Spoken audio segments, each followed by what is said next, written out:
సంజు మరియు స్టెప్స్ అయితే trade exchange ద్వారా ఢిల్లీ మరియు రాజస్థాన్ ఎక్స్చేంజ్ చేసుకున్నాయి. కేఎల్ రాహుల్ ని కేకేఆర్ తీసుకునేందుకు ప్రయత్నిస్తుంది. వెంకటేష్ అయ్యర్ ని ఆర్సీబీ టీం ట్రేడ్ ద్వారా తీసుకుంటుందా లేదా ఈ వీడియోలో చూద్దాం. సంజు శాంసన్ రాజస్థాన్ రాయల్స్ ఒక ఫ్రాంచైజీ నుండి రిలీజ్ చేయమని కోరాడంట.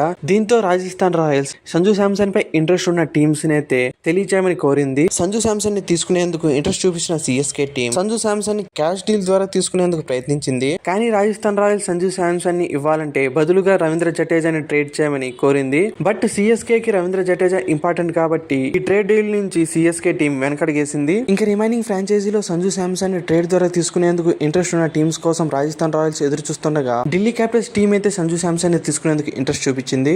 అయితే ట్రేడ్ ఎక్స్చేంజ్ గా రాజస్థాన్ రాయల్స్ కేఎల్ రాహుల్ ని ఇవ్వమని కోరింది.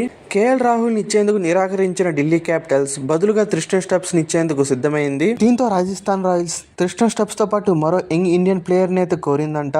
కానీ ఢిల్లీ క్యాపిటల్స్ ఆ యంగ్ ప్లేయర్ ని ఇచ్చేందుకు సిద్ధంగా లేరని తెలపడంతో రాజస్థాన్ రాయల్స్ త్రిస్టన్ స్టెప్స్ మాత్రమే ట్రేడ్ ఎక్స్చేంజ్ ద్వారా తీసుకుంది. ఈ ట్రేడ్ ద్వారా సంజు శాంసన్ ఢిల్లీ క్యాపిటల్ అయితే దక్కించుకుంటే మరోవైపు రాజస్థాన్ రాయల్స్ త్రిస్టన్ స్టెప్స్ తో పాటు 8 కోట్ల పర్స్ వాల్యూ అనేది దక్కించుకుంది.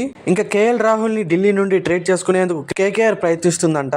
గత సీజన్ లో పూర్ పర్ఫార్మెన్స్ ఇచ్చిన కేకేఆర్ ఈ సీజన్ లో తమ టీం కి న్యూ కెప్టెన్ తో పాటు ఒక సాలిడ్ ఓపెనర్ ని తీసుకునేందుకు చూస్తుంది. అందులో భాగంగానే కేఎల్ రాహుల్ ని ట్రేడ్ ద్వారా తీసుకొని కేకేఆర్ ఒక ఓపెనింగ్ పొజిషన్ ఇవ్వడంతో పాటు కేఎల్ రాహుల్ న్యూ కెప్టెన్ గా చేయాలనే ఆలోచనలో కేకేఆర్ ఉందంట. మరోవైపు ఆర్సీబీ టీం వెంకటేష్ అయ్యర్ ని తమ టీంలోకి తీసుకునే ఆలోచనలు అయితే ఉందంట. అయితే కొన్ని రూమర్స్ ప్రకారం కేకేఆర్ వెంకటేష్ అయ్యర్ కి ఎక్స్చేంజ్ గా ఫిలిప్ సాల్ట్ ని ట్రేడ్ ద్వారా తీసుకోవాలని కోరిందంట. కానీ ఆర్సీబీ టీం దీన్ని రిజెక్ట్ చేసిందంట.